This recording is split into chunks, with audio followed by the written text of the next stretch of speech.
Welcome to the first episode of the Mr. Atlanta podcast with your host, David Orland Brown, and my first guest, Mr. Andrew Calloway of Execlife.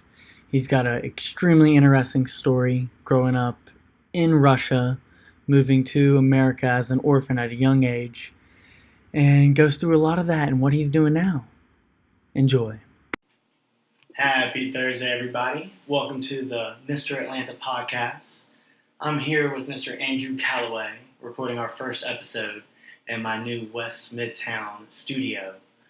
Very, very happy to be here. Thank you so much for coming, Andrew.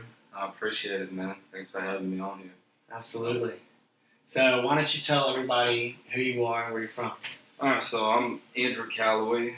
I'll tell you my Russian name, but I'm pretty sure that'll just confuse everybody. But I'm from Russia originally, near Moscow, in a town called Dresna. Very small, so not much there. And then had one hell of a journey to get to America. And now I've been living in Atlanta since I was 9 years old. Okay, nice. Yeah. What was your journey like getting to America? So yeah, life there was tough, man. I only knew my mom for a very small little bit of time. Never met my real father. About 4.5 years old, we had these, boyfriends that would come around. Obviously, get drunk, beat on me, beat on my mom. So that was kind of crazy every day. Just kind of didn't know what to expect. And then about 4.5 years old, one of those nights got bad. The guy was beating us, and my mother ran into the other room. And I'm sitting there already beat up from this guy, so I was like, I don't want to be in the same room with him. So I ran into where my mom was, and I found her sitting there with a razor up to her neck. Oh my God. She was trying to kill herself right in front of me. Yeah. And you had to see that when you were I was only 4.5. 4.5. So, but I actually knew I didn't know much of what was going on, but I knew that wasn't good. So I actually just ran up to her and hit the razor away and saved her life. And it, how old? 4.5. 4.5. So it cut up my fingers. And so when I looked down at my hand, my 2 fingers were just cut up bad from the razor. And so I fainted and just passed out from all like the blood and stuff. And you gotta remember I'm 4.5, so like a lot going on in my. So those scars, I can see. Yeah, it. that's the scars. That's insane. Yeah, the permanent ones, and almost lost my. I guess it's the index finger. What is this finger? Oh, the one next to the middle The finger. ring finger, yeah. Yeah, the ring finger on my left hand. Yeah, that was almost gone. So I woke up at a hospital, my 2 fingers bandaged, and my instant thought was like, they're gone. Like, these fingers are gone. And I actually sewed them back together, and they were good to go. But this is where everything just kind of turned. Nobody was at the hospital. It was just me. So my mother was never, nowhere to be found. And so I went. 4.5. Yeah. This happens, and then what happens after? So then afterwards, I leave, there with my hand bandaged, and I go to the place I live at and stuff. Doors closed, nobody there, and after that, I just told myself, you know what? I was like, I'm done, living in there and, getting my ass kicked every day, and just, it was a nightmare. So I just went outside, and my homeless journey started right then and there. Love it. So I became homeless at 4.5. I did that for about almost 4 years. Slept outside, begged for food, steal food, pickpocket people that were sleeping, I was robbing them, stealing from convenience stores, hopping in on-off trains, to travel, from Moscow to St. Petersburg, whatever I wanted to do, but I would just hop on and off. So I did that, for a long time. Slept outside during the winter. Obviously, you can't sleep outside unless you want to freeze to death. So I would actually go and take one of the manhole covers on the streets, lift that, and go down below. And that's how you stay warm through the winter. Sleep in the sewers. So you sleep in the sewers with the rats, and God knows what down there. Yeah. 4 Yeah. until 9. Till 9. You're fucking street hustling. Yeah, 4 to 8 actually. 4 to 8 because that was straight Ooh, I have hella chill bumps. Wow, that is a crazy story. So I had a... Okay, Gary Vee, in another way. So we're, same clothes.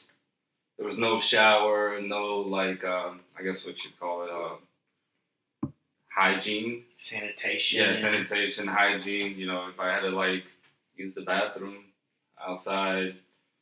So I did that till about 8, and finally got arrested at 8. Got picked up by the police. And I spent 2 days in a Russian jail, which was just awful. It was just... Oh my God.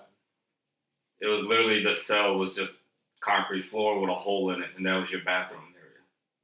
That's it. There's no, like, beds or toilet, none of that. So it wasn't any different than what I was doing on the street.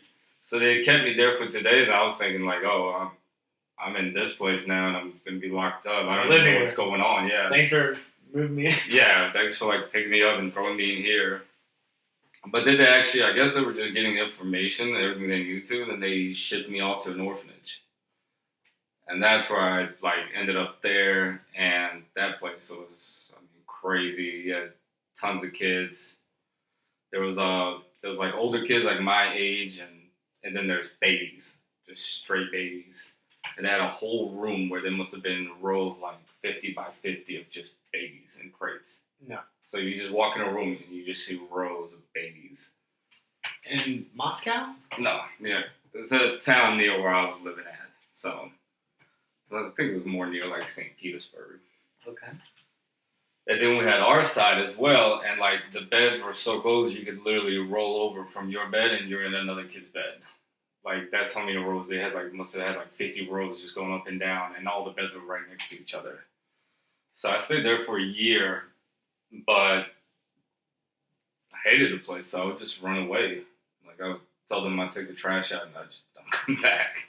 And then like 3 days later, the cops would find me and bring me right back, and then they would give me one hell of an ass whooping, and then like, made me stay in bed for like a week. What a fucking upbringing. Yeah, so, and then the orphanage, you only bathed once a week.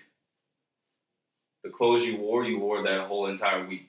So you didn't get, like, they didn't provided you clothes or change or anything like that.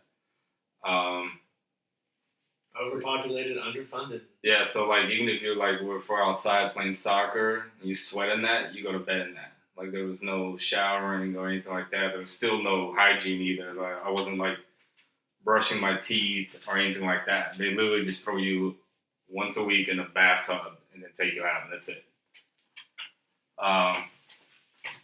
And so that was kind of like how everything, those 4 years just being on the street, that's how it kind of led me to that orphanage. And, honestly kind of been the best thing that could have happened to me, because the more I hung out in that street side, I probably would have gotten in more trouble as it kept going on. Absolutely.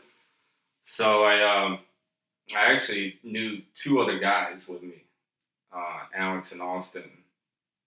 3 different, none of us are related.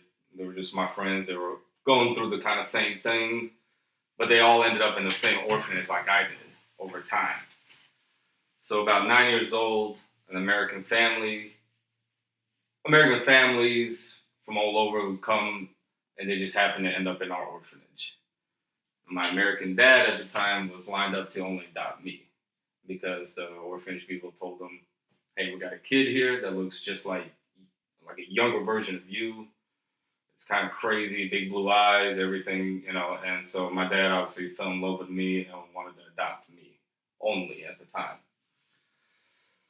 Now, I'm already bargaining a deal with this guy, and I don't even know where I'm going yet. Like, the papers are not even signed yet. So we have a translator, obviously, because I don't know what the hell's going on. I don't know what America is. I don't know what they're talking about. I'm just like, okay, cool, we're leaving here. I'm thinking it's like down the street somewhere. I'm moving with this guy. Like, I don't really know what's going on. But I told the translator to tell my dad, I was like, hey, I'm not leaving unless you take my buddy with me.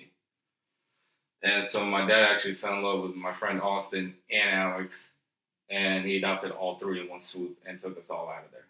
And y'all are all brothers today. Yeah, and we're all brothers. Once we came to America, we became brothers, even though we're not blood related, but you're brothers. We're brothers practically, and so, but it was just crazy that he fell in love with two people that I knew. That's amazing. At the orphanage that I knew kind of well enough to like where I can, consider them friends. Because there's so many other kids, but I didn't know them like that. I just knew them two. But the fact that I always tell my brother Austin, you're here because of me. Right. Just messing with him. Yeah, but I was like, I brought you to America. I brought you here with me because I was really bargaining a deal with them.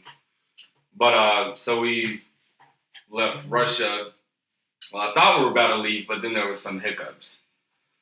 Come to find out, we couldn't leave at the time because me and Austin both have tuberculosis. So I didn't know that. I didn't know I was sick. I didn't know I even had that. So at the time, I was actually dying. And I was only 9 years old. And at the time, I weighed about 40 pounds. Wow. So you can see every rib, every bone. And my dad was just not in good shape at all. Like, he's beat up pretty bad. So finally, we got some paperwork. We had to see a Russian doctor that had to sign off on everything. And that's when we could get on the plane and just get the hell out of there. And how long did that take? Not long, probably a couple of weeks. But we had to go. Felt like I was doing something behind closed doors just to make it all happen, just to get the hell out of there. So we got on the plane, stayed up the whole flight, never been on a plane, so I was just had to hang out driving, already driving my new dad crazy because we were just fucking acting insane on the plane. That's amazing. And we stayed up the whole entire flight, which was 18 hours or something, 16, 15-hour flight. Super long flight. And at the time, this was 1997. So we're flying from Russia to New York. That's the way you go. You go to New York, then you fly to Atlanta. But we stayed in New York City for the first 3 nights. And of course, I'm in culture shock right now. I'm seeing these big lights, skylines. New York City is your first city that you have to see from the town dump that I was in Russia. So it was just crazy. We stayed up the whole flight. Obviously, we crashed hard as soon as we landed. We finally just passed out, all 3 of us. And then we went and saw a play. My first play was Beauty and the Beast. Had no clue what was going on. It was on Broadway. Didn't understand a word of it. No English. I just watched people around me stand up. I was like, oh, they're clapping. Stand up and clap like they are. Sit back down. Which followed. Back down. So, and we have a translator this whole time. Just because my dad, we can't communicate at all.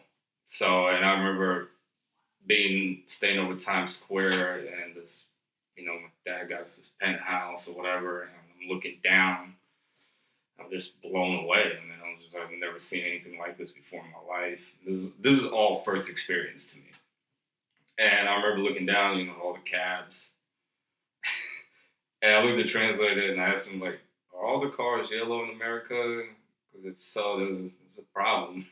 Right. My dad's like, no, those are cabs. There's lots of them, but they're not the only cars here.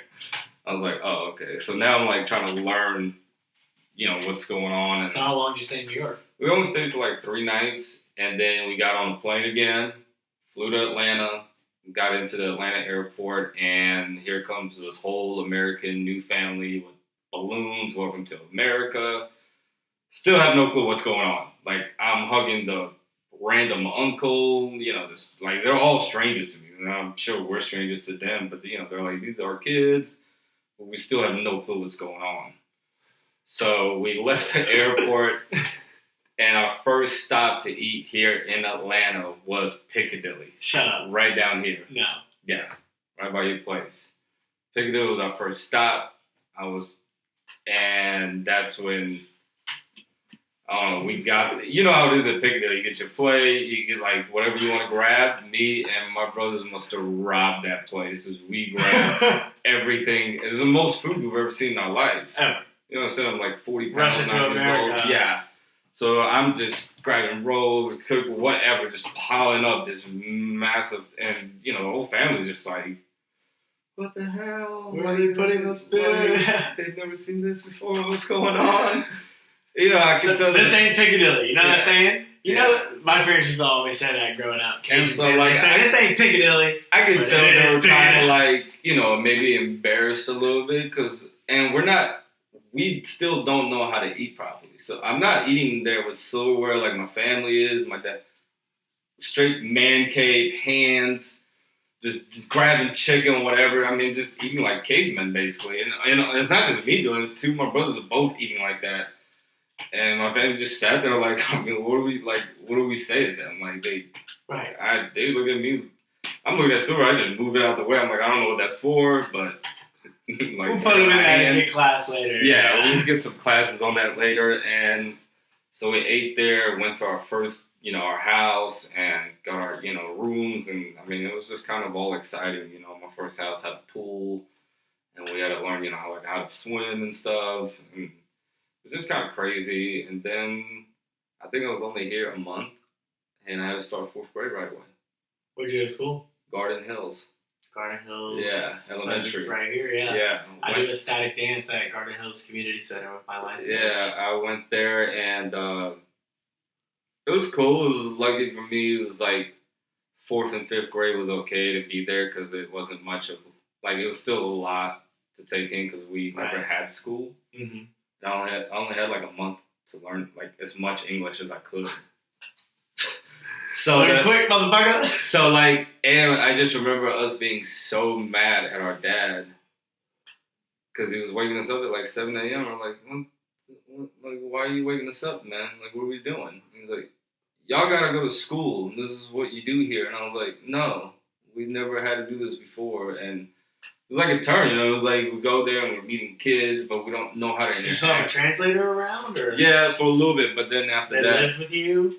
No, they just come and go. But after like the month here, we kind of picked up some of the English enough to where we can I think my dad said it best. The only 2 words he needed to know was yes or no. That's it. That's all he wanted to know. To tell us in Russian or English. He's like, no, don't do that. Or yes, you can do this. That's all he needed to know. And then there would be I guess sticky tabs all over the house. Okay. Don't hit this button or telling us what it is. So this is this light switch for this. So we were still, learning household things that we'd never had before. And so yeah, I went to 4th and 5th grade at Garden Hills. That was a tough couple of years, man, because 9 years old, I had to go to Piedmont Hospital right away, too, when I came here. So I had to work on, TV, so they were giving me shots every day in the ass, stomach, everywhere, taking my blood, trying to, get me back and get a hold of the TV that I had. What a cool story. So that went on for a while, and that's when, we had to learn everything from scratch. Good. 9, 10 years old, I had to learn how to, what a toothbrush was, how to brush your teeth, how to shower properly, how to tie your shoes, certain, everything. I mean, I just had all skills. It kind of felt like I was dumb by, almost 10 years old that I'm learning. But you were also hustling in the streets, so those street smarts you're getting from literally all those things from 4 to 8.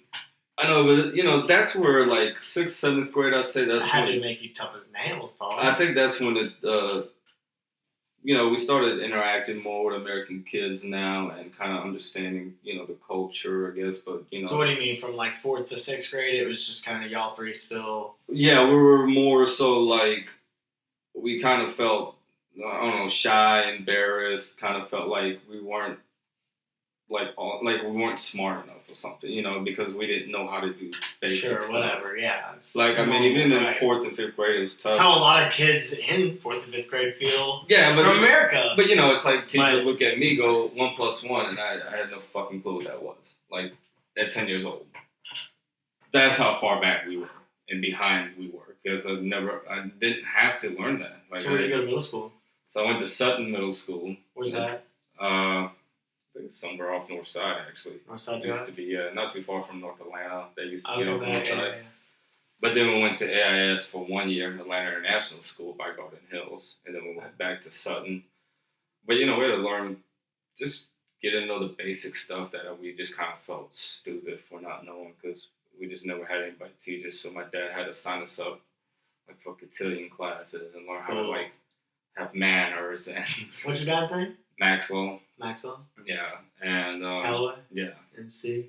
yeah. So yeah, the real MC. And it's Austin and Alex. And so Alex. when we came here, we were known as the Triple A's because all of our names started with A's. That translated from Russia. It's like, so yeah, just so translate. So Alex, what are y'all? Austin, and Andrew. So my Russian name is Andrusha or Andrei, Beautiful.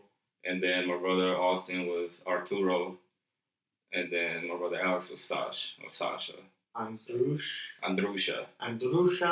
Viniersky. Yeah, Andrusha Viniersky is my Russian name. Andrusha Viniersky. Yeah, so I never really bring that up because I love that. people get confused. But no, I had a fraternity brother at Georgia State. He was my pledge brother, and he's Hungarian. One of our tasks through pledgeship was to get to know everybody. Yeah. And the brothers made us learn all 7 of Nandor's names. Nandor, Robert, Zonka, Vak, Bolchan, Janos, Autolanos, Iskola. They have that many names. I know, right? Just pick one, dude. I know. Pick 2 of them and be like, this is it. So, funny enough, he made that up. Oh. But we still thought it was that. And so I've memorized, it's actually the name I think of in middle school. And I didn't even know that was that until 3 weeks ago when I go to Norris Lake and visit him and his wife, Jackie. They bought a house out there about 5. Have you heard of Norris Lake? Mm-mm. Okay, so it's the closest lake to Atlanta. Okay. It's 35 minutes east in Snellville. It's Yeah, a private lake. Snellville. It's got about 180 lake lots, about double that surrounding it. It's got this community.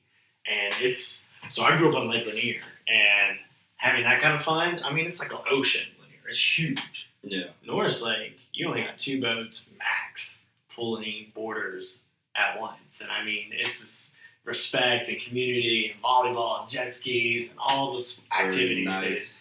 And so I go out there, and his sister was wakeboarding with, and she was like, "Nandor, you're full of shit. That's your high school or middle school name." And we got a hella laugh out of it.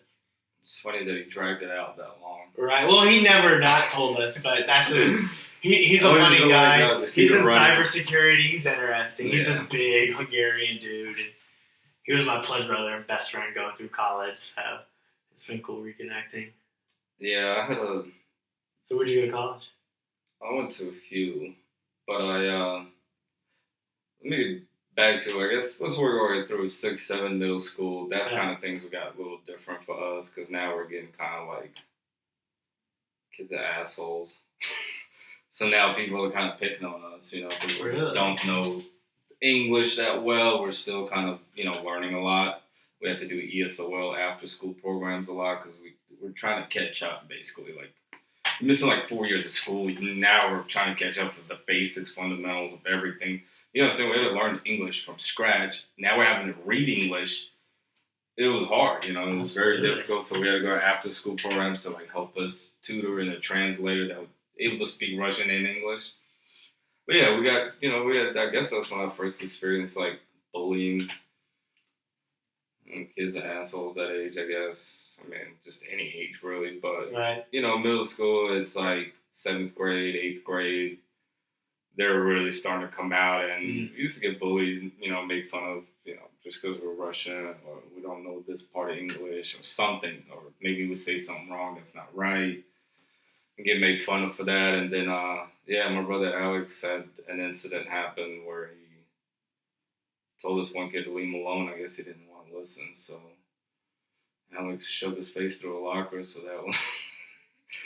And the thing is, we were all 3 so close, so it's not like you just pick one. Now you have to fight all 3, which was just a horrible mixture. You got 3 angry Russians that have grown up through, like, the worst that you can imagine. So it's like, here we come. Here we go. And so, yeah, he was the first one to get suspended. And my dad was like, great, congrats, you're the first Calloway to fuck this up now. Like, because nobody, I guess, in my family has ever been suspended from school. Here come 3 Russians they adopted. Now we're breaking records already. Like, all right, boom, boom. So yeah, it was kind of crazy going through that. But then it died out. Like, once we got to high school and stuff like that, things became a little different. Kind of started to figure out the culture a little more. was able to speak really good English now and talk to other kids and stuff like that. But yeah, so I graduated from where did I graduate from? Oh, Arlington Christian out in Fairburn, and my brothers graduated from Pace Academy, right there off West Pace Fair Road. I used to go up there and hang out with them a lot, but yeah, they all graduated from there, and I was finishing basketball out in Arlington, so, and then, yeah, then it was off to college, which was pretty crazy experience. Why? Different, you're getting sent off. We got all this freedom, stuff like that, and I did one school that I did for a little while, and out in North Carolina, and then I came back home after one semester. It's like, nah. And then I went with my brother Alex to college, Reinhardt University, up in the middle of nowhere, in Cherokee County, North Georgia. Yeah, way up there. Don't get arrested in Cherokee, bro. Yeah, Woo! 575 all the way up there, Waleska, Georgia. That's what it was called. So I went up there to school with him. He was kind of fighting through some things. And so he left school, and I was still up there. And then 2 weeks later, I lost my youngest brother. Oh, man. Yeah, that's when he passed away. I got the worst phone call in my life. It was on Saturday morning, because I'll never forget it. My cousin was calling me. It's like 7 a.m. Saturday morning at a college. It's like, why are you calling me? You know better than to call me. Like, I'm sleeping in. Yeah. But then it rings again, and that's when I was like, you know what? Like, I just had that gut feeling like, you need to answer this. Like, it's 7 in the morning on Saturday. She's calling twice. And I answered, and I just remember her just screaming and hollering, and all I heard was, your brother's dead. And I just got in. My buddy's car woke his ass up, and we just booked straight back to Buckhead and pulled up to my house. My dad was, obviously. And there was, fire truck, ambulance, cops everywhere, and a coroner's van. And that's kind of like, I just didn't want to believe it at the time, so I ran into the house, was fighting off like 30 cops. They wouldn't let me see the body because they got to investigate. And so they finally took me outside to like cool down and stuff like that. And they told me, like, you're going to get seen, let them just finish their investigation. And yeah, man, that was the worst day of my life. He's my little brother. He was a part of me that kind of came from Russia with me. And, to see his body that day. And honestly, I think it just put me in a shock because I wasn't really believing what had happened at the time. What happened? I died of aneurysm. Died sitting in his chair watching TV. Holy fuck. He had the food in his hand still. So he died instantly. Heart aneurysm. So yeah. What's the cause? I think just a lot of things. I think one of them, the big factor that we all have being adopted is we don't know any of our medical history. Everything that we have is just whatever they give us here in America. So right. You don't know what our parents were like or what kind of medical background they have. What year was this? I think it was like 2010, I want to say, 2009 maybe.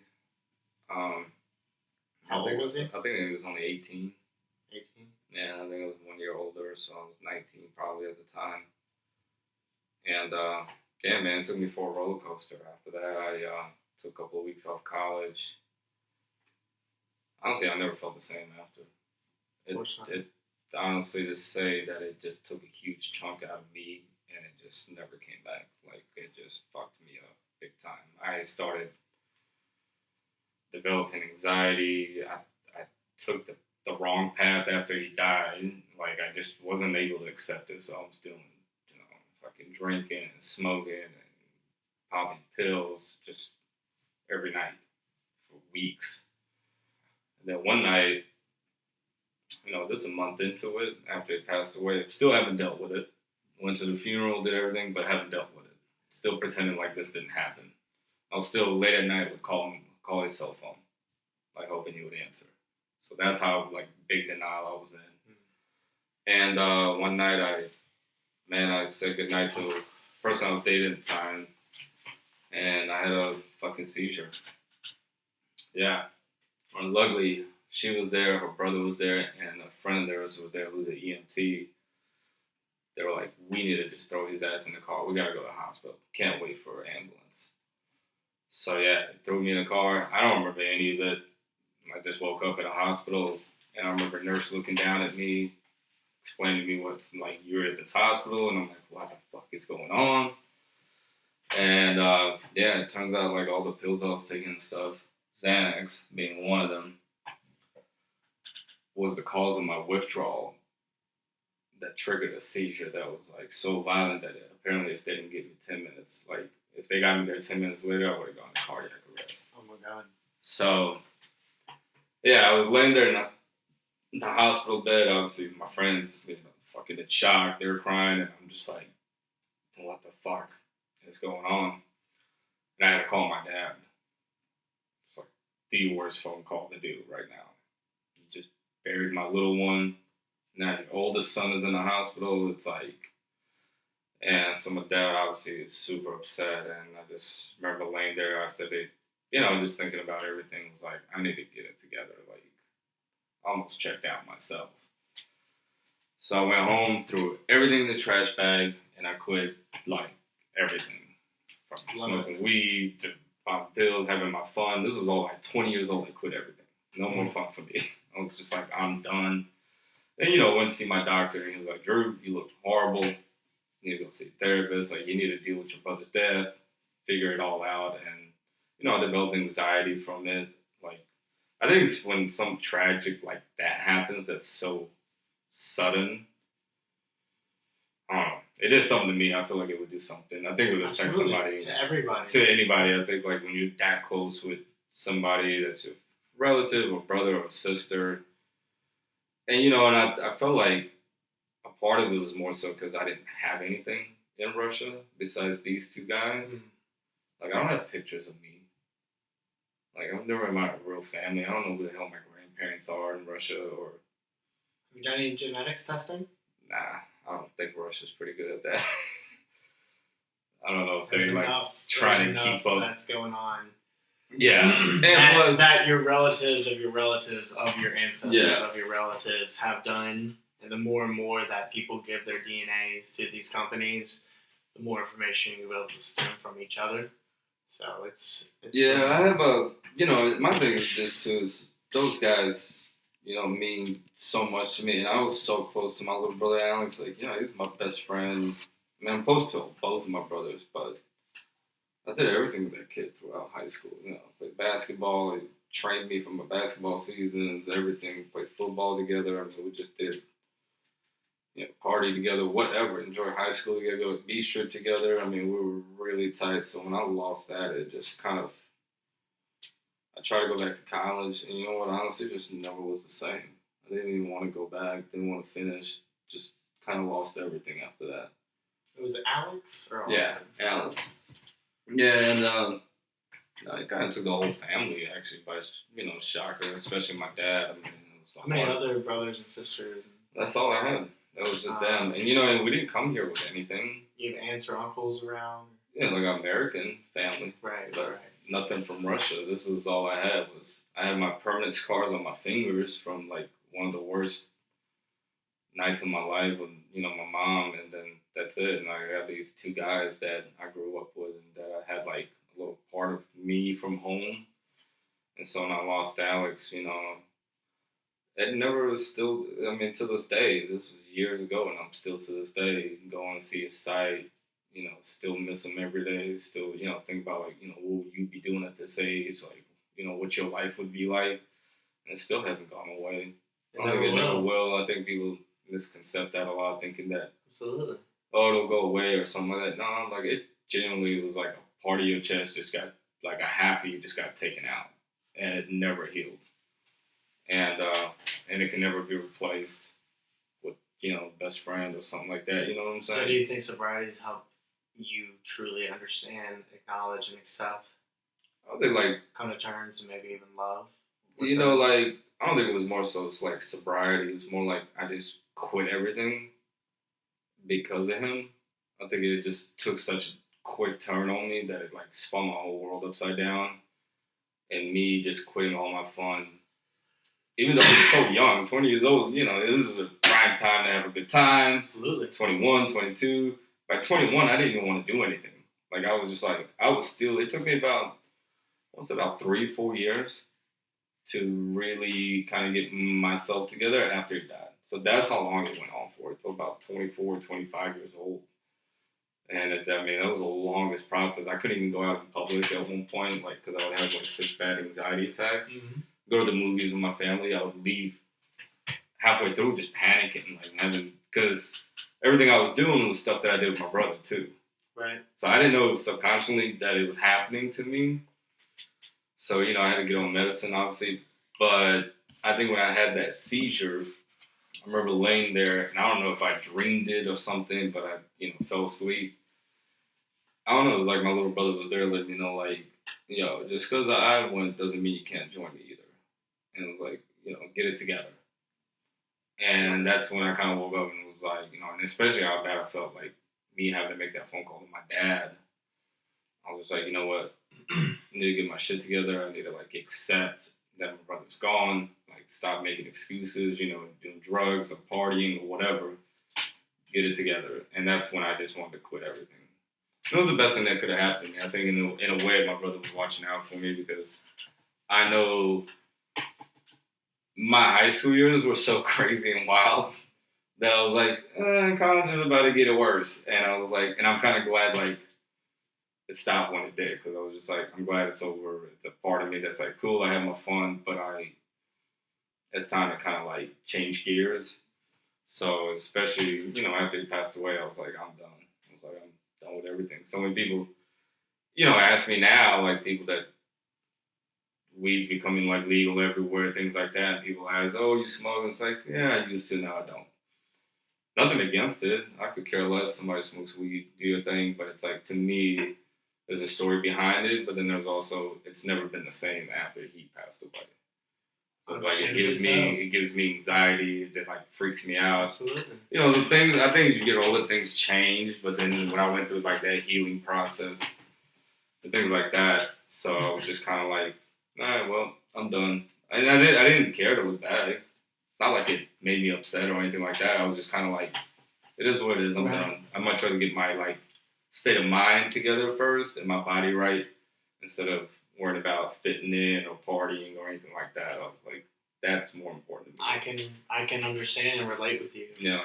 I can empathize, because on June 4th, 2015, and I've expressed this online, but I haven't told the full story. Yeah. So I gave up everything. June 4th, 2015, my low. That was my rock bottom. I got fired from the law firm at which I was working for my mentor, attorney, boss, Chad Trinacosta. Mm-hmm. And I was out partying the night before, missed work. And it was the last time he was going to let it happen. And I decided that day that I was going to make a severe and radical change in my life. And I gave up this lifestyle of partying. And, you know, I was about 24, 25, and it was insane, because all my friends still were doing it. I'm out of college, I'm running this business, I have all these things going on, and I'm not consuming. But it was one of the best things that could have ever happened to me, because I took this time, I got that real clarity. I went through the 12 steps with AA, and was doing the chips, and just on my own behest. And it was huge. I had a sponsor, and he helped me go through the steps, which is how you do it. And one of the big parts of that is making a fearless and spiritual moral inventory of everything that's ever gone right or wrong for your life, particularly with the people who you've harmed, who's harmed you, how and why, and different categories with that. It's the sheet that you fill out and you go through. And that really, really helps me get everything in my life back in order. And after about 6 months through that, I started smoking marijuana again. My sponsor, my higher power, myself, all were in agreement that anything keeping me from the bottle was going to be good. Being prescribed Adderall and Ritalin and Vyvanse, and since I was in kindergarten, was definitely one of those medicine babies. And so trying to get back holistic, weed was a great alternative for me. And I've really not been drunk a few times here and there. I did go to Vegas with some friends. But since, about 2 times. And I don't ever have more than 2 when I go out. Yeah. I've begun this new health and fitness journey. And the more you get into that, the less you want to drink and smoke. So that's been really nice. And I haven't really explicitly said, yeah, I still drink. Yeah, I ran for office. I was sober when I was doing for that. The reason that I drank again was just because I was thirsty. Honestly, it was 2.5 years later, and I was sitting watching Game of Thrones, and there was a Sweetwater pineapple IPA in the fridge. And I was thirsty, and I wanted one. And I was at the point where I knew that I could control it. And I got pretty fucking drunk off of 1 beer. That was pretty fun. And have been in very much control of it since. No cocaine. I'm very much against that. I've seen too many of my friends lose their lives and their futures to it. And I've had to deal with traumatic loss. I lost my youth leader, spiritual leader, second dad, Ron Walker, to suicide. He killed himself when the cops were banging on his door to arrest him for the second DUI after all these bad things that happened in his life, and none of us knew anything about it, and all I ever want to think is, there's not a day that goes by I don't think about Ron. He was a teacher who taught people how to teach. He led our entire youth group across Italy through this Episcopalian church. He enabled and taught probably 5,000 teens through his tenure just at the church. Tens of thousands through public teaching. How did nobody know that he was that sad? And that's the thing. I think a lot of people, they give this persona on the outside, like, oh, everything's okay, but you don't know what really goes on in their mind when they close those doors. Absolutely. And I know my brother was going through it, I think a lot of it had to do with him trying to fit in high school and I think we all kind of just wanted to feel like we were accepted, even though we're from Russia and we're different. And, we weren't, you can tell the difference in us right away. And so we got some sort of kind of an accent, and then people get to know us. Oh, he's from Russia, blah, blah. And, he was, kind of fought some battles with himself and, and all of a sudden it was just gone. Just instantly. There was no redo. Right. It was over. Ain't no practice life. No, and I think that's what kind of cut me off. I didn't care to party anymore after that. Sure, like I'll go out, have a good time, stuff like that. But you don't need what I was doing in high school, I was doing in high school and college, partying, doing drugs. And of course I did drugs, but I wasn't an addict. I had my fun, but that was it. The weekend was wild. It's time to back and get to, school, do my, whatever, and get back to work. So you would say you don't have an addiction? No, so it wasn't like that. It was more so after he passed away, I went overboard with the shit. And that's when I had my seizure, and that's when I kind of had my rude awakening. You need to, get it together. So how'd you get it together? From that seizure. I honestly, when I woke up from the hospital bed and I told you, I had that weird dream. I don't know if my brother was there or something, but it was get it together. And then what? And then I literally, after I got released from the hospital, I went home and, up in Cherokee County where I was staying in college, took a big black trash bag, threw all your stuff away, threw all the shit in there, threw the bag outside, and I looked and then what? I want to know your next big And then I looked at everybody around me and I go, I'm done. I was don't care for you to ask me, don't care nothing to ask me, I'm done. I was I need to get my shit together and go, see a fucking therapist or somebody, because, I need to realize that my brother's gone, so I'm not staying up late at night calling his cell phone. There's some shit I need to work out. So that was it. It was cold turkey. It wasn't even, didn't do AA, nothing. I've never had a addictive personality. It was just kind of I'm done having fun. College has been great. High school was great. I had my fun. But I lost my brother, and now I need to, kind of figure those things out for myself. So let's fast forward. So that was kind of. What are you kind of doing? What were you doing for work then? And let's so talk I was about at school career then. And your side hustles. Yeah, so I was at school then, and once I kind of was just done with college, just started having jobs there, on and off jobs. All right, guys, welcome back to the podcast. Andrew and I are taking a walk around the Berkeley Park neighborhood as I've requested to help get my 10,000 steps in, 1,800 away, and got to get them by midnight to keep my 48-day goal going. So we're going to pick up where we left off a little bit and then get into some current things that we're doing. So, Andrew. What's going on?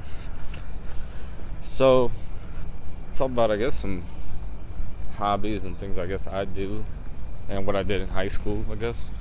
Absolutely. So, when I came here, I actually went to my first Braves game like a month being here. Okay. What was that like? Crazy, because I didn't know what the hell was going on. I didn't understand baseball. The only thing I ever knew in Russia was soccer, how to kick a ball, that's it. Okay. So I've never seen baseball, NFL, basketball, golf, like all these sports I've never seen before. So I'm watching them like for the first time. They're like 10 years old, unfolding in front of me. And I was just like, I don't understand what they're doing. Like, there's people running around on bases. What the fuck is going on? What sports does your dad like? So I think my dad just kind of like everything, but they're big football people.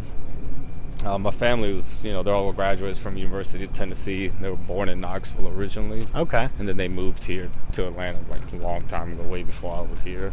How long ago? I think once they graduated at UT. So that was a long time ago. What, 30, 40, 50? Yeah, something like that. Word.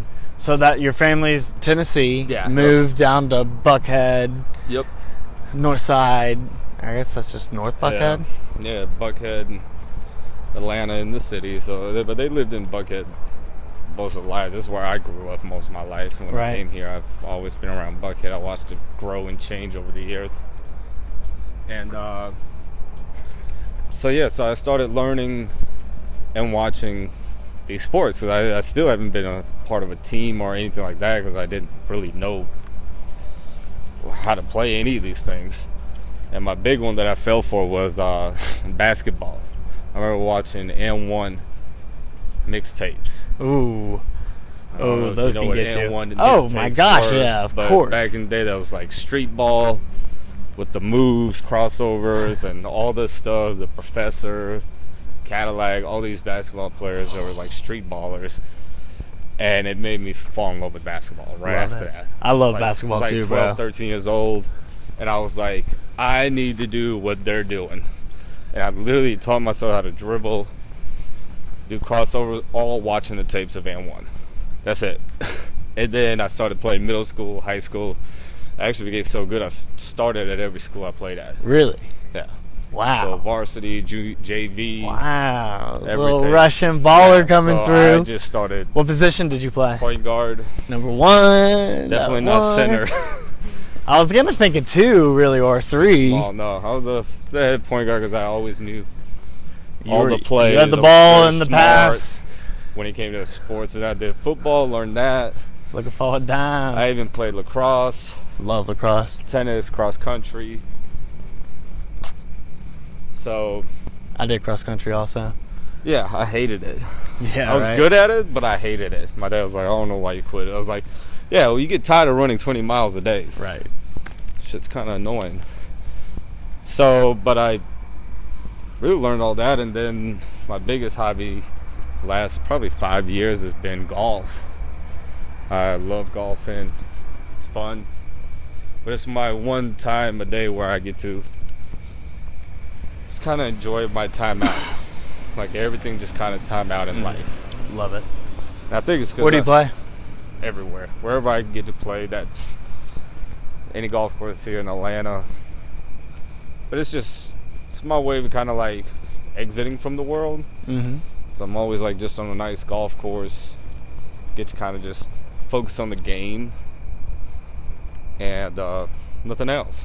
Right. Nothing else matters. I get to look at the nature, the beautiful, course, how it's made. And I just get focused on the game, put my phone down, So you any good? Yeah, getting decent. So never really had coaching, just kind of picked it up, learned it. And Sounds like most things in your life. Yeah. So self-learn. I try. I mean, obviously there's some things, like school was big one of them, and my dad teaching me obviously etiquette and manners, and you know, we had to learn laws right away because I didn't know you couldn't drink here at 10 years old. I was used to that. I was like, it was okay to do that in Russia as long as you had money, so you could go and buy like vodka or whatever at a store in Russia as long as you had money. It didn't matter if you were 5-7 years old. They'll take your money. They'll take your money. It was such poverty, you understand? I think I was living communism then. It was really bad. It's insane, man. So like everybody was just fighting for, you know, $1 there. So do you relate or empathize with Gary Vee and some of the things that he says of his upbringing? Yeah. Yeah, I do. I watched some of Gary Vee stuff, so I'm kind of bummed I got to miss him here in Atlanta not too long ago. But yeah, I do. You know, he's very, I think he means a good place, and he's very tough, and I can appreciate that. I think sometimes you need that tough love. I think one of the biggest things here, when I came here that really bothered me is, I was like middle school, elementary, how many kids were complaining. Oh, I hate my mom for making me do this, or I hate my dad this, and I hate that, and it's like, dude, I didn't even have parents.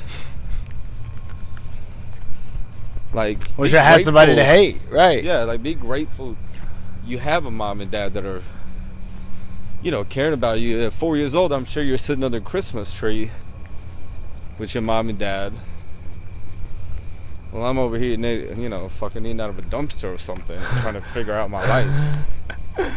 You know, or hustle, 7 years old, or... And, I don't know, those things were... It was tough growing up, but... I mean, for instance, my first birthday. Didn't know what the hell was going on. People giving me gifts. And I remember looking at my dad, I was like, yo, does this happen every day? Like, I can live like this. No. No. Not every day. This is called your birthday. I was like, what the hell is your birthday? What is that? That's me at 10 years old. Kids are not acting like that. Right. I'm trying to figure out what a birthday is. Christmas come around. Same thing. Well, I don't know what Christmas is. I figure give the first podcast some unique personality. Oh, yeah. You know, gotta overcome obstacles to make it happen. A lot of people following your work and stuff. Trust me, 5 minutes into hearing that podcast, they're gonna be like, okay, I'm zoned in now because this kid's fucking talking about a Russian 4 to 8 stealing from the streets. Getting his fingers cut up and shit. Doing crazy shit already that's not normal for a kid to go through. I used to talk to parents like that when I talk about my story. And, you know, like older adults and stuff, obviously they can tell there's some sort of accent. And, very, very slightly. Like slightly, yeah. I definitely didn't know you were Russian. I didn't know you were Russian until today. I sometimes get it when I'll say a certain word and it comes off, like, not right. And that's when they catch me. Gotcha. They'll be like, what do you mean to say? I think he meant to say that. They're like, you know, they can tell, like, I did... You know, because it's still my second language, but there's still words that I'm trying to learn, and there's things... Sometimes I meant to say this, but it just comes out fucking weird. Right. Because I was talking to parents, and I used to work at Intercontinental and the W, and all these guests that would come and talk to me, they're just blown away. Like, 5 minutes of telling my story to them, they're like, dude, what the fuck are you doing? You need to go write a book, man. Like, this is some fucking crazy shit. This ain't normal. Like, I can't imagine tossing my kid out right now at 5. Right. And be like, hey, go fetch for yourself. Come back in 4 years. Let me know how you doing. Jeez. Like, as a test. So how's the book coming? Well, I'm working on it. I did the first part where we kind of went over to do, like, the chapter breakdown. What will be the purpose of it? Things like that. Like, kind of figure it out structurally-wise. So I did all that with a book writing company, obviously. And now I'm trying to get the meat of it, but I got to get it paid off. It's not cheap to get a book going, man. How much does it cost? Me, it's probably gonna run me over $8 grand.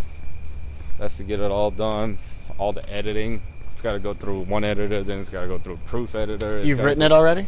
No. Just all the writing wise is gonna come like where I would do this type thing where I just talk for hours and hours, like, and just get it all out. Like 20 interviews. How you doing? All right, Chico. Hey, my fan. What's your name? His name's Chico. Chico. Chico, what's up? We're recording a podcast right now. I got a little dog at home.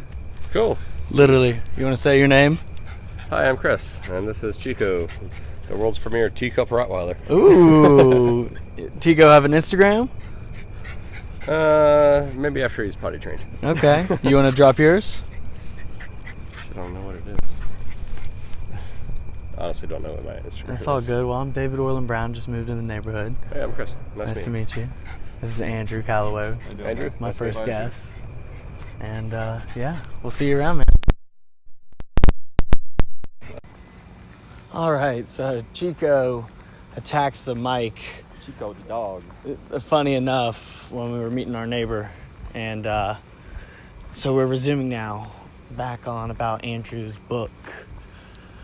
Yeah, so Got a name? my goal, not yet. I mean, I've thought about a couple of names, but I don't think it's something that I've really ready to even think about right now because I just kind of want to get the book done itself, and Right. then the name can kind of, come later. Organically. You can kind of think about it. Which I think your process about going about it is beautiful, and maybe one of the only true ways that you should. Get the contents, get the bulk, get the score hammered out, the idea, the conception, go through a company, which is something I haven't gotten to yet, but I built out the table of contents for mine. I have 46 chapters at this point, but who knows how many it'll be. And I want to continue to build these podcasts to create content to put into those, and hopefully make a beautiful little conglomeration while I'm working a full-time job and whatnot. Hopefully being able to compile meaningful parts of my story, and Well, my biggest thing is, I think everybody has a story, and I don't use mine to be any better or different or anything like that. I think the reason why I've been wanting to write my story for so long is because I wanted to help other people with it. I think that's kind of what I'm meant to do, kind of help and inspire young little other people. immigrant coming over is kind of Yeah, but I wanted people to know that, just because you have some bad chapters in your life doesn't mean it's over, You can always turn it around, and it doesn't matter how old you are or anything like that. I think you have the willpower or the wherewithal. yeah, I think you can do it. And I think a lot of people don't realize everybody has a story in their life. And I have a story, you have a story. People, total strangers I meet, What's your story, Morning Glory? And so I've been wanting to write this book. It's been told for probably the last 5-6 years to really do it, because I think it's not just going to help inspire young generation or millennials or anything like that. It's actually going to help parents too. Because a lot of older people are the ones that are asking for it, which has always been interesting to me. So, because I've always had parents tell me oh, you need to write that story. I think that'll help, a lot of people. So, and that's been Yeah, I think the parental side of the story is huge. Yeah, because I think it makes parents realize a lot more. I think about You hear those gunshots? 1, 2, 3. Sure it wasn't fireworks? It could be. I don't know. It's Atlanta, man. You But never it is know. the west side. I mean, and that's towards Rice Street. Why are we walking right now? Nah, we're in a very, very safe part of town. Gotta get them steps in, bro. That podcast. Take a bullet for it. I would take a bullet for you. Most authentic For all you podcast listeners. ever. Just trying to give you the We're truth. now at Piedmont Hospital, but we're going to continue recording this thing. How you doing, Drew? Well, Call you tomorrow, man. I'm done for the day. got TB again. How y'all doing? Hey, we're good. What's going on? What's up, bro? It's my neighbors downstairs. No. They have a little Chihuahua dog too. Yeah, they got 3 dogs. One of them painted pink. Huh? Yeah, it's fucked up. One's painted pink. Yeah. The other one is like a 6-week-old boxer. And the last one is Chihuahua. the Chihuahua. A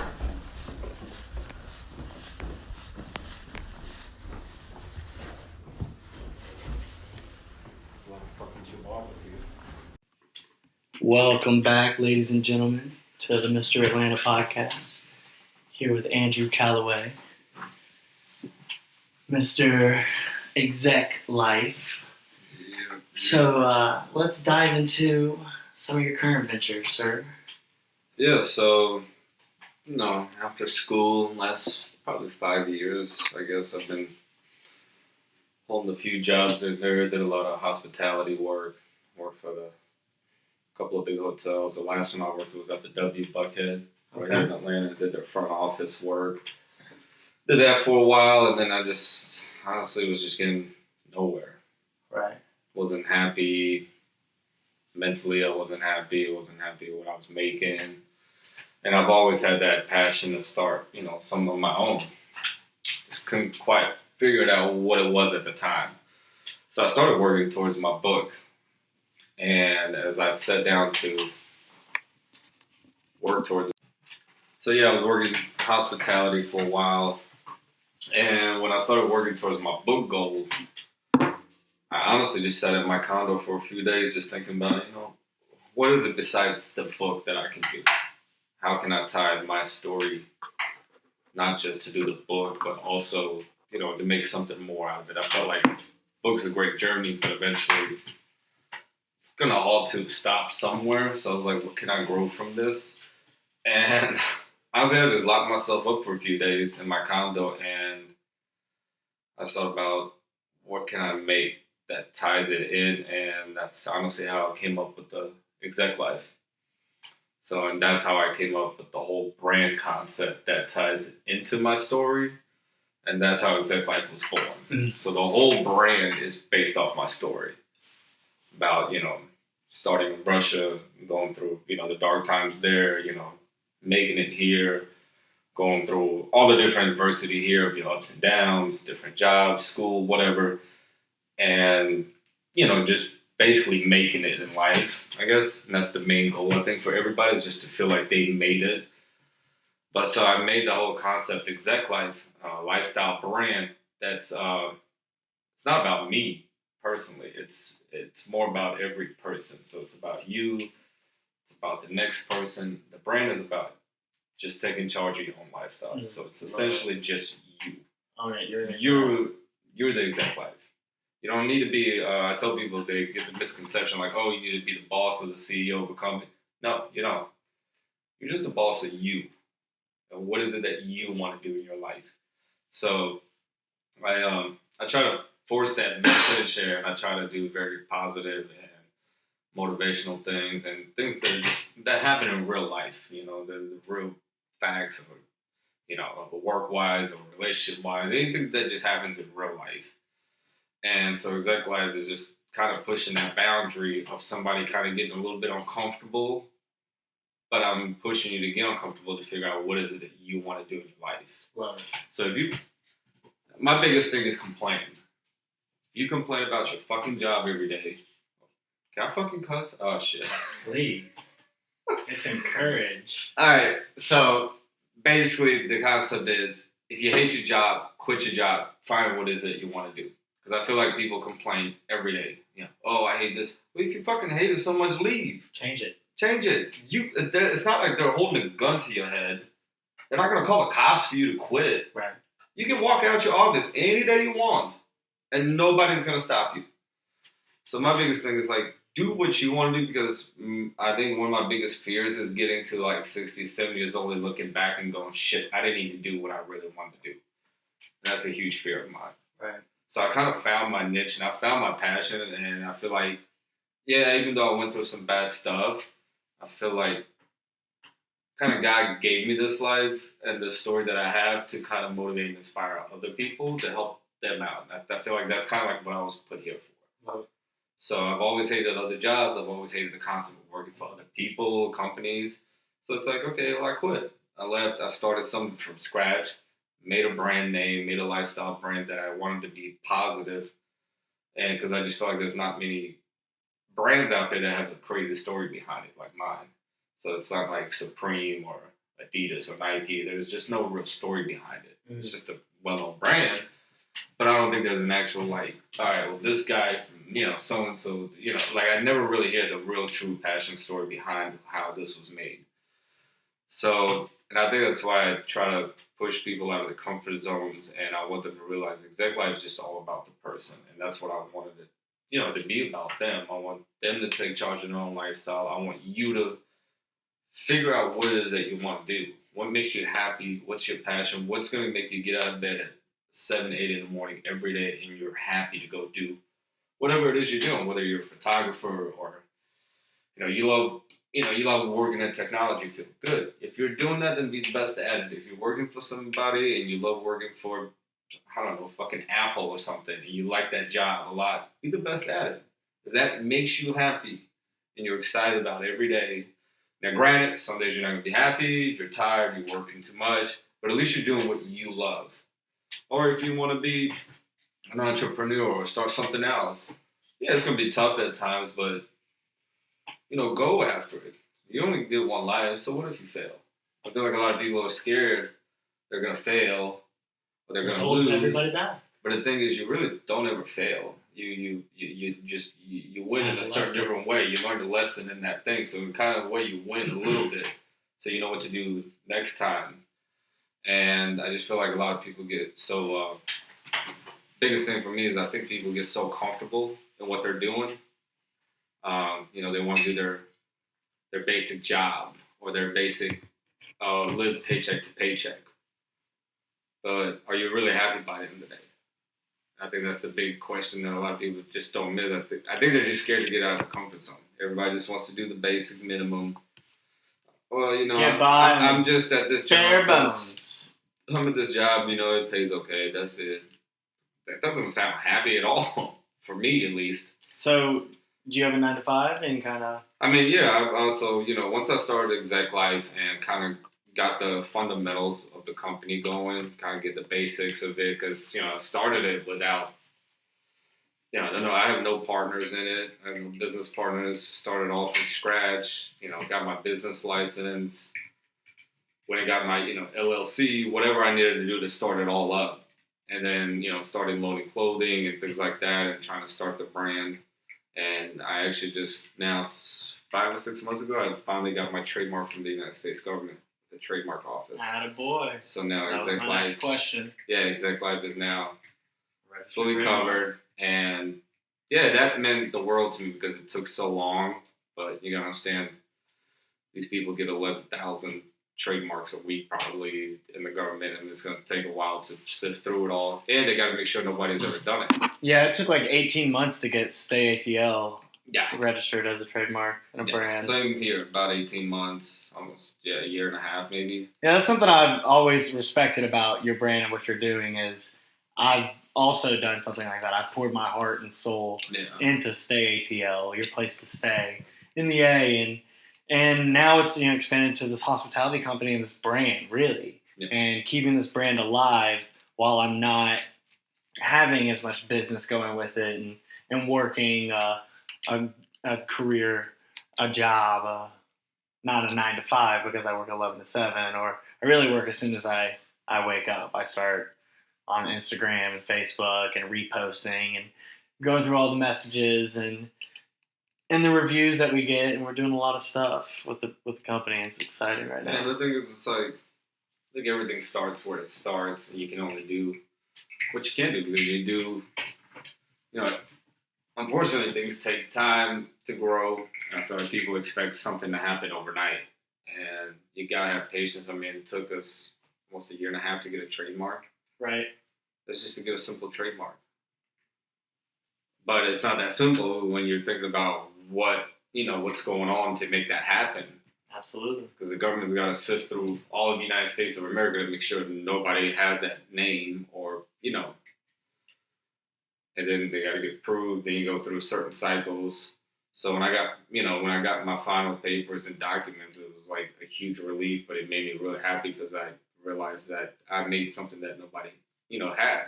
Right. And so I was on to something. And so Execlife now is slowly growing, but I'm also getting involved in the real estate, residential side. Excellent. So that's been taking a lot of my time to really trying to learn that business. But I like both things I'm doing because both of them are letting me do what I want to do when I want to do it. You know what I'm saying? That's what it has to be. Some I can go in whenever I want in the office, but most of the time I like to be up early. I'm there, I'm working, and then I'll work on Execlife later as well. At nighttime or, whatever it is, wherever I make time for it. Or even some parts of during the day. So, but being in real estate and that gives me flexibility to do both. So, and that's going to be my next goal is to keep growing Execlife, obviously. Keep working on the book as well to finish that up. And kind of see where that book takes me from there. So I think that'll kind of open up a lot of different doors for me. Absolutely. And eventually my goal is to do public speaking and kind of talk in high schools and kind of see how I can help, kids and what I can do to share my story and kind of help them to be better kids as well and parents. I love that. And we're actually about to go live with video. Uh-oh. Live? Where are we going to live at? This Facebook, Instagram? No, it's not live on any of those channels.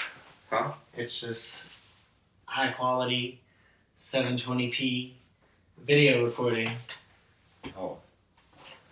And additional podcasts. So the camera hasn't been working so this is some technical specs. Basically, the way that DSLR cameras are able to be sold for $800,000 to $3,000 instead of 10 or 20 is because they're classified as only photo still shot cameras with very short video capabilities. And so, I have a Canon 70D. It's great. I've been shooting on Canon since 6th grade. But it's a still photo camera. It's not 10K. Yeah. So there's a workaround, and I'll get with that. But we have high quality video on the iPhone. Made by yours truly, Apple. Made by Apple. So thank you guys. So that'd be that's gonna be the goal, to do everything that I want to do. I think I'm kind of good where I'm at, but I'm hoping.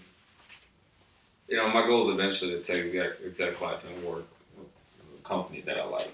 So let's talk about a company that's gonna be like on the same mindset and like the idea behind it, like the concept behind it. That would be my goal, to work with somebody that obviously has a little more experience, or they can kind of help me grow it. Like Adidas, for instance, I would love to work with them. I think I like their company motto. I like a lot of their clothes, so I can feel like if we get to that point where I can take Execlife, present it, be my goal, to feel like they can really take it to the next chapter, because I have so many other ideas behind Execlife.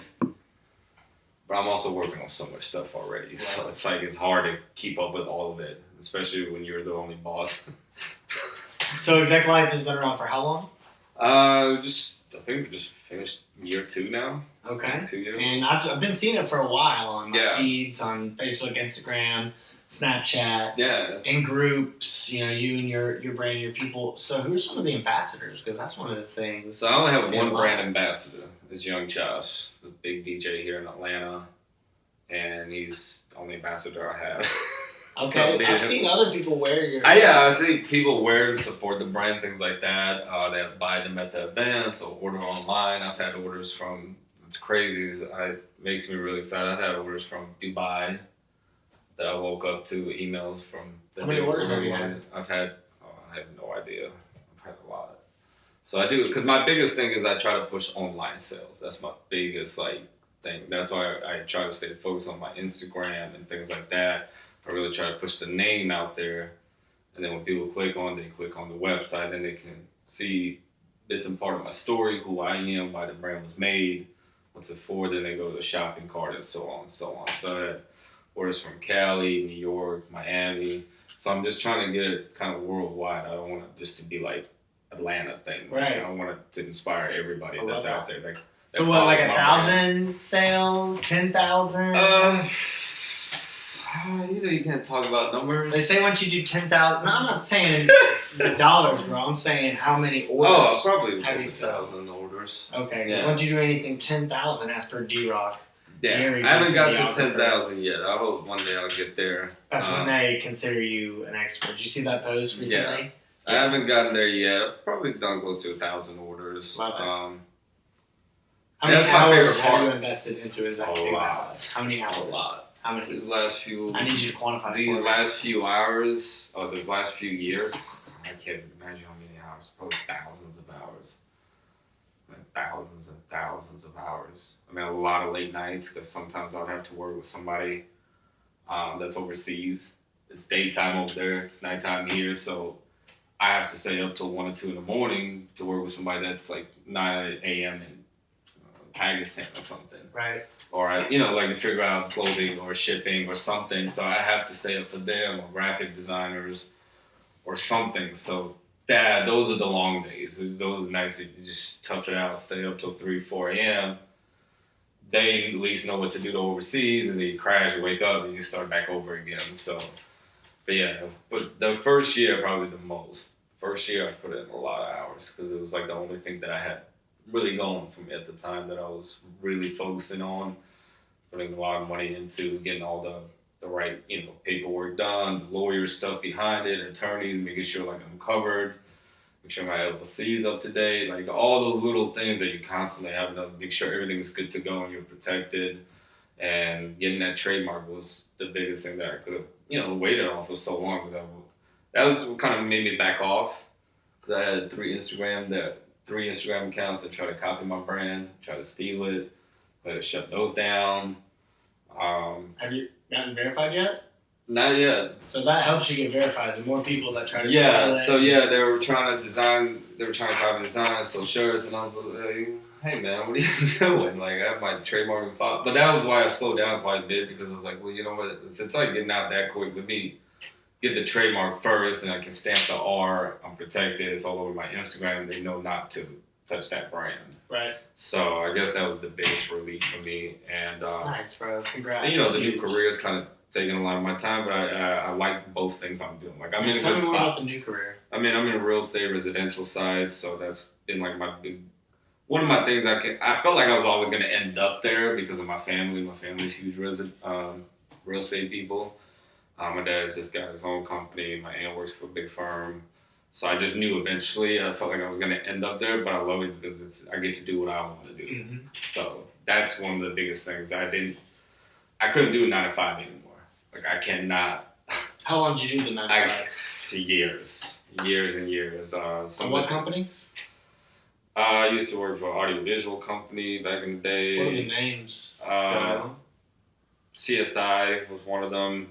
I used to work for Airmark, the huge food company that does all the events. I used to work for them. That was brutal hours. I had to be at work like 6 in the morning. I worked for Airmark. I sling peanuts. I worked for one game. I did Airmark that worked for General Electric for GE. So I had to work at their corporate offices, which was just crazy. I had to set up all the big corporate meetings, everything. So I was doing all that. And then I got out of that, then I got in the hotel industry, and then I got a little bit of nightlife industry, and just kind of bouncing around. What's up with the nightlife industry? I don't know. This is the Mr. Atlanta podcast, so it's talking about some Atlanta places and spots. And what's hot, what's not. I've been in the nightlife scene for a long time. I know a lot of people, a lot of fun with them. So used to, So where would you go on a Tuesday? Back in the day on a Tuesday, probably Hangovers, even though it's not around anymore. Of course, we all did. But yeah, Hangovers would. Is that Red Martini and the Buckhead Trio, Triangle, Kitty Corner? I guess, yeah, now it's that. I guess Red Martini would be Tuesday place to go. I don't know. I don't really go out there in the week much anymore. Yeah. So, but what I East Atlanta's Graveyard's got some good Yeah, stuff. Monster wings. All right, so where would you go on Wednesday? Shit, I hate to say this, but it's have to be a Red Martini. My boy works there on So Wednesday. I would go to ladies' night, NJQ. So Cool. my boy Ladies' works night. ladies' night Wednesday on Red Martini, young Josh. So he kills it there. This is your brand ambassador. Yeah. So The only brand ambassador. yeah. Why do you only have one brand ambassador? I just never got around too many people. It's very hard for me to trust a lot of people in my brand. Sure. And image I need. So that's my biggest thing is trust. It's the reason why I work by myself. I don't have any business partners, things like that. The only people I trust is my family and my lawyer. That's it. And that's just the way I am for now. I mean, I've seen how the business world can be Right. and how cutthroat it can be, especially if you are in that field. I've had corporate jobs, and it's very cutthroat, man. They're brutal people out there. The world's not, it's not all, nice and stuff. People Right. can cut your legs underneath you before you know it. And so that's my biggest thing Woo! is trust. And when you So get where into would you go on a when you Thursday? get onto a business night, man, you know what? Thursday nights, if I do step out, I always end up at Tongue Groove. I don't know how, why, but Man, you're Mr. Buckhead. dude, I had that name for a long time. Is that right? Yeah, for a few years, and then a girl I was dating told me that shit has to be cut out. I was like, oh, okay. Yeah, so Mr. Buckhead died right there. Really? She Yeah. cut it out. She cut it out. She was like, no more Mr. Buckhead. I was like, oh, well, fuck, all right. But yeah, I used to have that nickname So who for owns some it now? reason. I don't know, man. I don't really, One like I said, unfortunate soul. some unfortunate guy, probably. But I don't go out like that anymore. If I do, if it's once every blue moon, I don't either. I but step out. This is to tell the guests, the people. The reason I have the capacity and audacity, and sorry to interrupt, You good? to be called Mr. Atlanta, to call myself continually Mr. Atlanta, is because of how many times that happened before. Yeah. I've hosted over 10,000 parties between 1 to 8 people since 2008 through couchsurfing.org, airbnb.com, and stayatl.com. And word of mouth referrals, that's at 40 different properties across the city. And so, I was in it for the people, for the culture, for the experience. Let me show you how to live like a local in Atlanta for 3 days while you're here. And it was for free for first, just to build up my profile on Couchsurfing and get referrals. My college girlfriend, Rebecca Rossetti, hosted these 4 Mexican large dudes in town for WrestleMania at her 5th Street Blue House attic, little loft, 3 girls living there. And they all slept like in this little fucking room, but it was beautiful, amazing. They didn't try anything, everything was legit, and it was just beautiful. I hung out with them, we all went out together, and after I experienced that, I was like, all right, I want to host people at my apartment here, and I want to get hosted when I travel. So I got hosted in Chicago by 3 great people, Ross Kaufman, Chris McCarthy, and another guy in Garden Village, and I still stay in contact with these gentlemen, and it's amazing because it inspired me to take this back to Atlanta and show off this city. And I've seen the country. I've seen the world. I've biked across America twice. So I've been to 30-something states. I've lived in Spain, Korea, spent time in Costa Rica, Colombia, Italy, Africa. Yes. America is the best country in the world, and Atlanta's my favorite, and I think the best city with the most opportunity in the world. Yeah, So that's why we're here to focus. I'm glad I got adopted and I ended up here. Thanks. I don't know how it feels. It feels like welcome to North Dakota or some shit. But I'm like, oh. Like, what the fuck am I? Is this Russia still? Motherland! What's going on? Motherland! State is South Dakota. Welcome. Right? But no, I mean, I think nightlife is crazy here. I think, people want to have their fun, which is great. And I've had my share of fun here. I still love it here. I still love Buckhead. I've lived here, since I was adopted. So I've watched it grow over the years. I've watched buildings tore down, buildings go up. And I love it down here. I think it's just, I don't know, it's just something about it that I've always been happy here. And yeah, things might be tough there and there, but you know, so what? You pick yourself up, you keep it moving. I think that's kind of mindset you gotta have. You gotta just keep it moving no matter what, no matter what anybody says, no matter what happens to you. You just pick yourself up, keep it moving. That's it. Life's not gonna stop. Only life's gonna stop for you, call a timeout or anything like that, but it's just gonna keep going. So I want to hear some of your captions for Execlife. If you can pull them up on your phone. well, my big one is taking charge of your lifestyle. Be the CEO of your own life. Are you the CEO of your own life? Those are like my big three, but taking charge of your own lifestyle is my big one. That means the most to me. I think that's the first one I made. Your headlines. Yeah, like that's always in my hashtag. Every post I make, that's always in my hashtag. I want to hear some of the captions behind it, how you incorporate your story into that. That's really where the value. Well, like what on my posts, you mean? Yeah, pull it up. A lot of them that I post are just either something that I feel like somebody might be going through or somebody went through. You know, for a while there when I started it, I really started doubting myself just because, I don't know, something. You know how this world is. You start something, there's going to be immediate hate and people hating on you and things like that. And, you know, and it's fine. I don't really care. It is what it is. But for a while there, I started doubting myself. I was like, man, you know what? If I'm posting this stuff, is it really doing any good? You know? Like, am I posting these things? Is it affecting something or is it helping somebody else? And my biggest, I guess, answer when I was thinking about it at that time, I kind of got depressed because I felt like I was just doing things on my own and just kind of didn't really feel that support. And I started getting messages from people that took their time to be honest with me, which they didn't have to, but they reached out via Facebook, Instagram, whatever. And there was guys that were messaging me that were genuinely like, hey, keep your posts coming. You just helped me through a divorce. Wow. I was really down on my luck, and this just helped me a lot. They were like, you really don't realize it, but I know sometimes, like, you know, they were letting me know, like, you might not think it's something, but your message behind your thing and what you're trying to do and posting on Facebook really helped me through a divorce because I really wanted to just give up on life. Wow. You know, got That's divorced. Powerful. Got, you know, not doing well at his job. Obviously didn't want to be in that situation in general. Right. He kind of felt like he was starting over. But when he messaged me that, I was like, you know what? That's exactly why I'm doing it. I don't know who I'm affecting out there. But whoever's even if it's one person that I make somebody read it and they're like, hey, you know what? I went through this shit. Or, you know what? He's right about this. Or I like this. That makes you feel better throughout the day. My job's done. I'm happy with just that. And I've gotten messages from a girl that used to work at a cafe I used to go to, that I still go to. Wasn't too happy about it, but started following my brand and inspired her. She's now full-time, started her own photo company. Really? Booked weddings nonstop. She quit her cafe job, everything. So now she full-time doing that.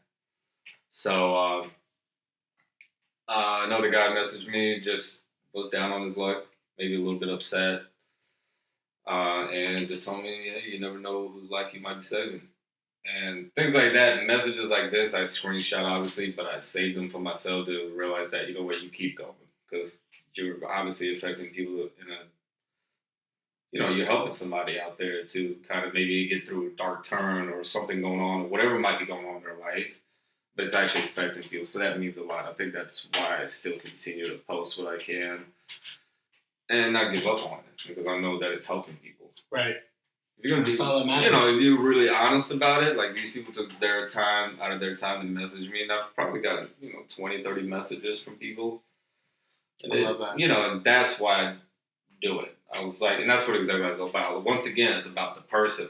Obviously, these people are reaching out to let me know, like, hey, thanks. Like, whatever it is, they're just like, thank you. And that means a lot to me. So I was like, you know what?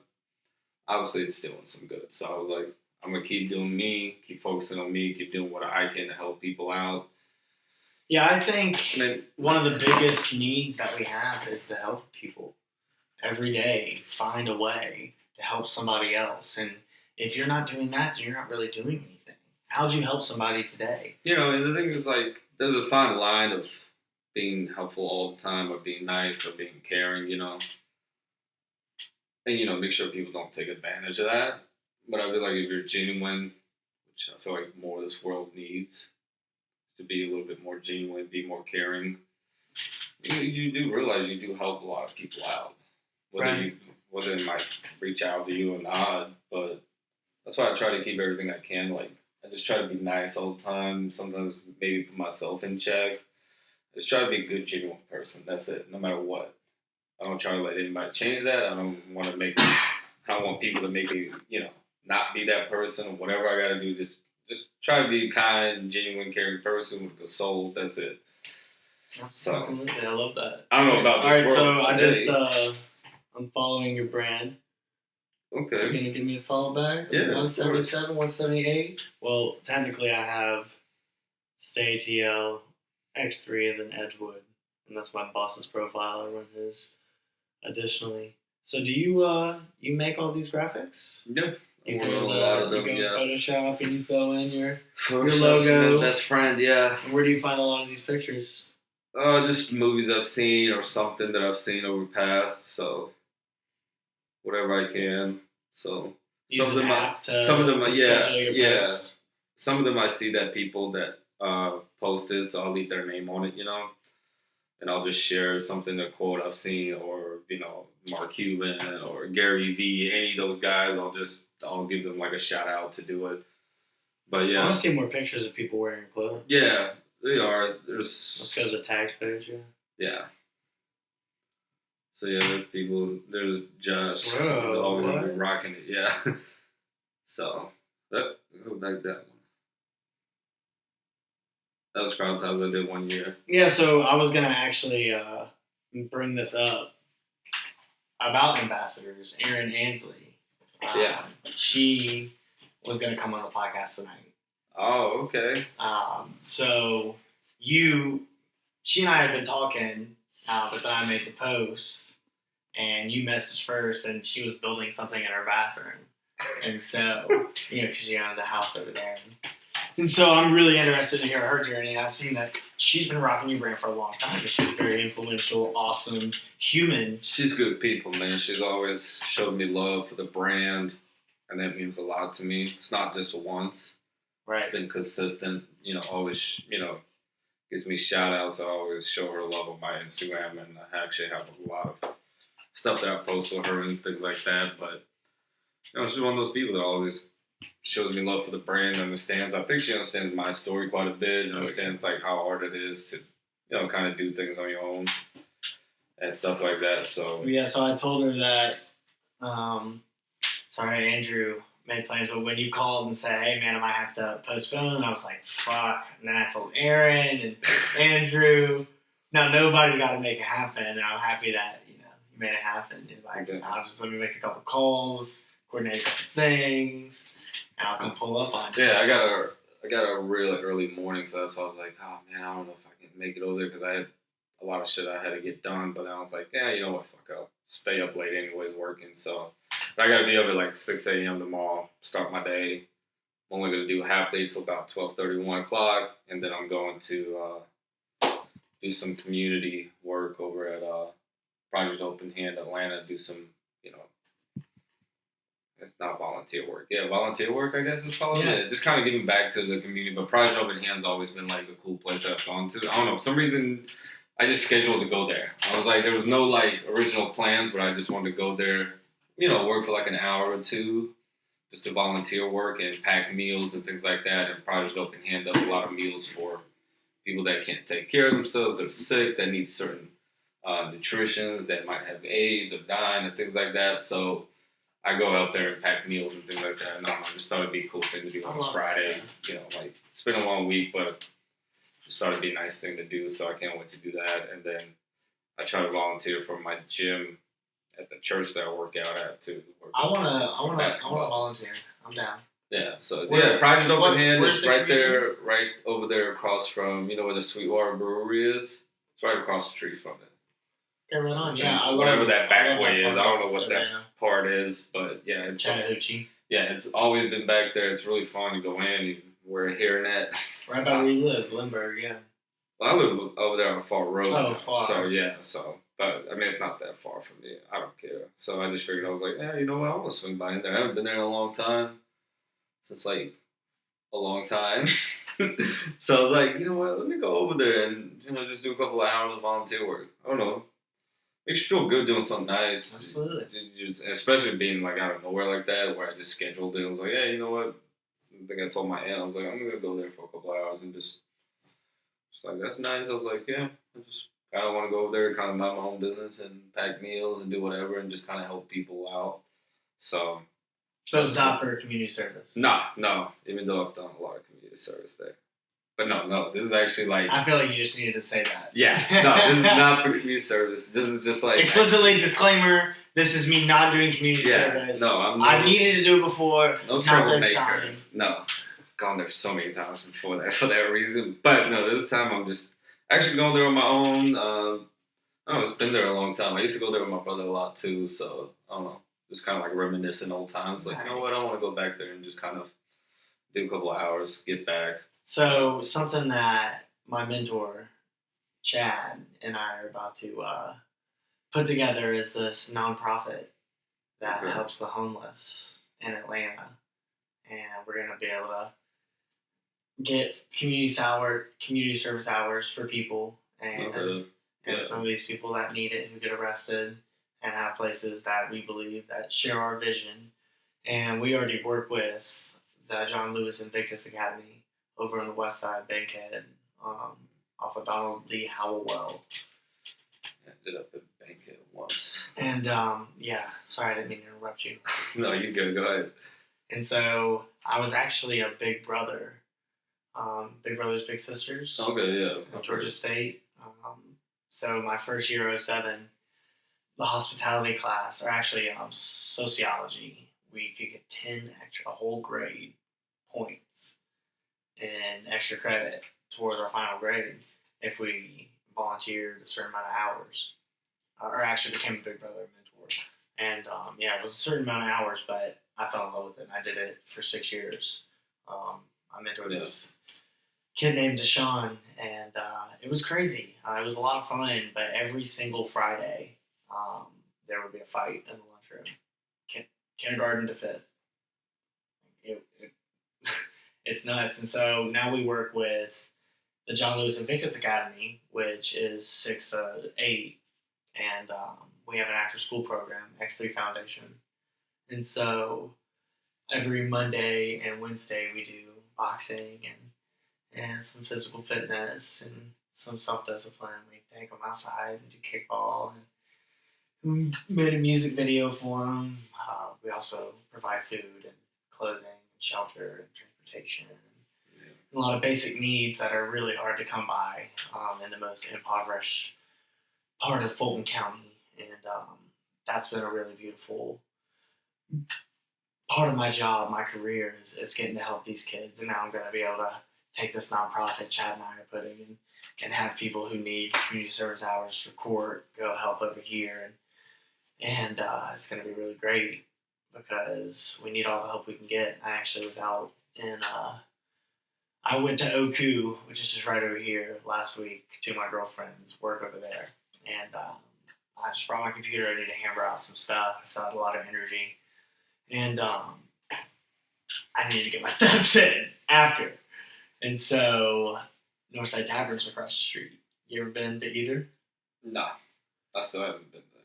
So smoking's allowed inside at Northside.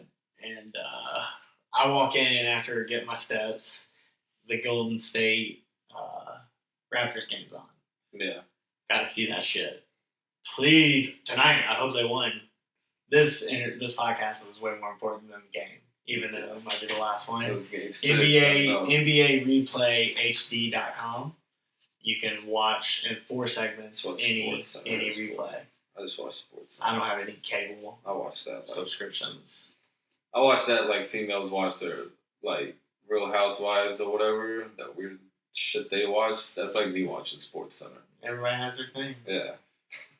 That's all. I'll be catching up on that tonight. But no, I think it's nice to get back. I don't think there's. I don't know. It's hard for me when I drive through Atlanta, or if I go, and I'll stop at a light and I see a homeless person. It's hard for me because it's like I'm watching them dig through trash can and it just takes me right back home to Russia instantly. It's like, man, I used to do that like all the time for like 4 years. It's like I know exactly what that feels like, man. And it makes me feel sad and it makes me feel bad instantly. I don't even know why. Like, because it's like, I don't know, I think there's some part of me that'll never go away. I don't want to tell you not to feel that way, but you should try to empathize rather than sympathize. And I think I do, but it's like it takes me back to those memories like instantly right away because it made me feel bad. And I hate seeing that type of stuff.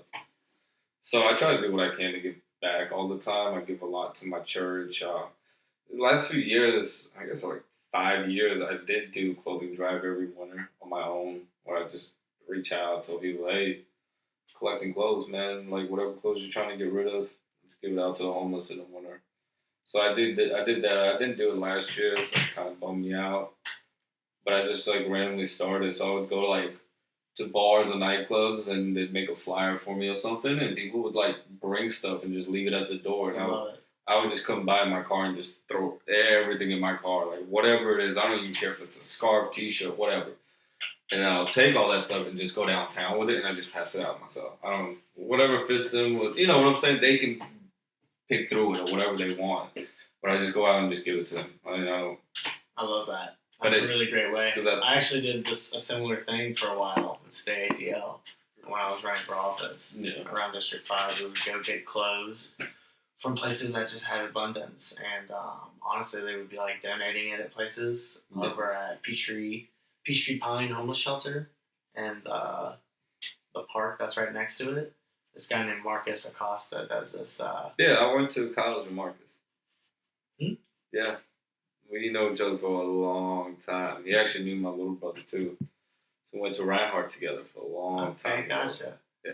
So his hands across Atlanta. Yeah. I've helped him with that before. I've gone to the events before. Great. Because I feel like actually I've seen you in a lot of places. As we're going through this, I'm thinking. I'm pretty sure that we have a picture tagged together at hangovers. Probably at the bar. I'm with this girl who has 2 koozies, ATL tour bus koozies over her titties, and it wasn't anything but clothes party. I was wearing my singlet or my uniform from Journey of Hope, my bike ride. Yeah. But yeah, so I've worked volunteering all around there. It's so great to do that, to give back. It's good to give back. It makes you feel good. It's a positive thing. It's never a negative thing. It's a positive thing. I think down deep inside, it just makes you feel good about something you're doing nice, and you kind of absolutely go to bed sleeping good at night, feel good about yourself, and it's like if you get back, you can get back. That's all you can do. So absolutely. So what's the next steps for Andrew Calloway? Man, I'm just trying to keep my, trying to just stay at home, keep my head leveled right, and I'm just trying to be a good person all around. I think as you get older, 31 now, when you get older, you really don't want to, I don't know, you just want to kind of just focus on what's in front of you. You control what's in front of you. That's all you got, and the rest just kind of falls in place. When's your birthday? February 3rd. I actually don't even know if that's my real birthday, but that's what my dad tells me, so. Because my documents are lost in Russia, so. Could have just made it up. Could have been like, fuck it, February 3rd. That's him. Next kid. Right. But, I think my big goal, though, is to go back home. I haven't been back home in Russia since I left.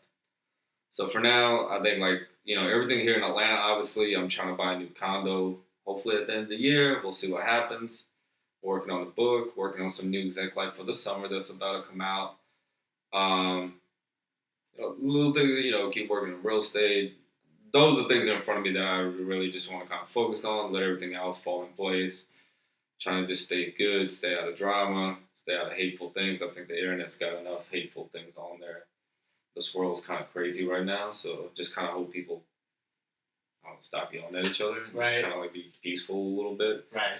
So I just try to be good and just be my best version of myself that I can. Love it. Be better than I was yesterday, work on me. That's really all I have. But as for like the next big thing, I think it's my book, obviously, but I really want to go home because I think if I go home and do that whole trip, it's not like 3-day trip. Like if I go there, it's going to be a couple of weeks, I think. So I'm going to have to find a lot of answers because as an orphan, any orphan will tell you this. Your biggest question is what's that life was, like what happened. You know what I'm saying? Who my real parents are. Like, that's your biggest thing. That's always going to be in the back of your head. My dad was a single father, never got married, adopted 3 kids. So, most of my life, I never had a mom. I have my aunts, whatever, they can kind of fill those shoes, but not really. But I never had a real mother in my life. So that kind of makes me, like, a little bit sad. I kind of missed out on that in my life. I never met my real father from Russia, so I have no clue who that guy is. Never met any of my real family. So that's kind of like a big burden question that's always in the back of your mind, like, who the hell, what am I in Russia? So my big goal is, I think, in the next year or so, I'd like to take a trip back and do like a documentary, I guess, maybe kind of going back and sharing that experience of what it's really, finding answers for the first time, maybe find out who your real father is, or maybe find out whatever happened to your mom, all those things, figuring out or you don't find anything and you just go to graveyard and be like, oh shit, my whole family's dead. There's things to do. I'd be more than happy to. Yeah, so that would be a tough trip. I think that's the only reason I haven't gone back. A lot of people ask me, why did you wait so long? It's not an easy trip, man, to kind of swallow up. This is your first feelings and emotions that you're going to get for a long time that you haven't had in a long time. So I don't know what I'm going to, if I do find my real father, I don't know what the hell my reaction is going to be.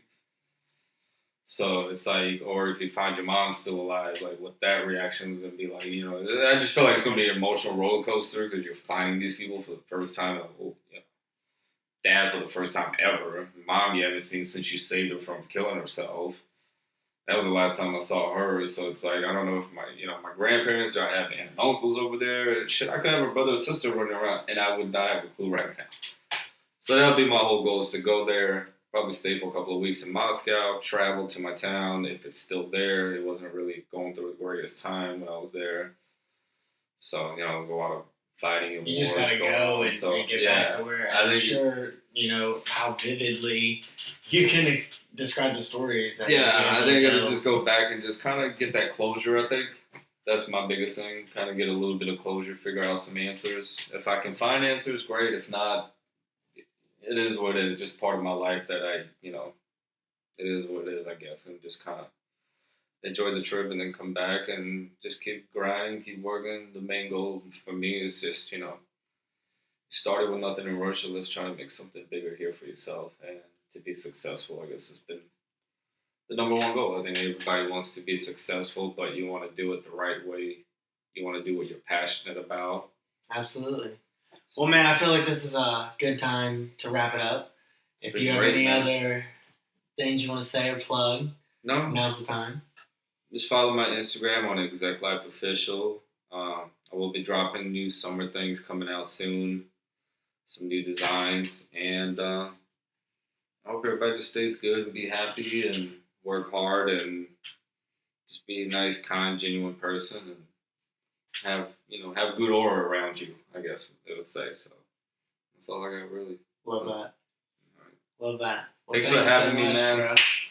Hope to see you around. Yeah, man. So I'm sure I will. Have to bring some merch and definitely, yeah, I'll definitely consider me being an ambassador in some capacity.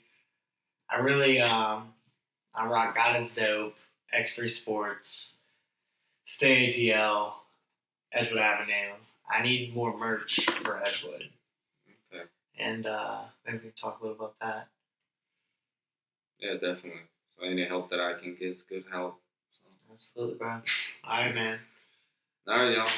Thanks for having me.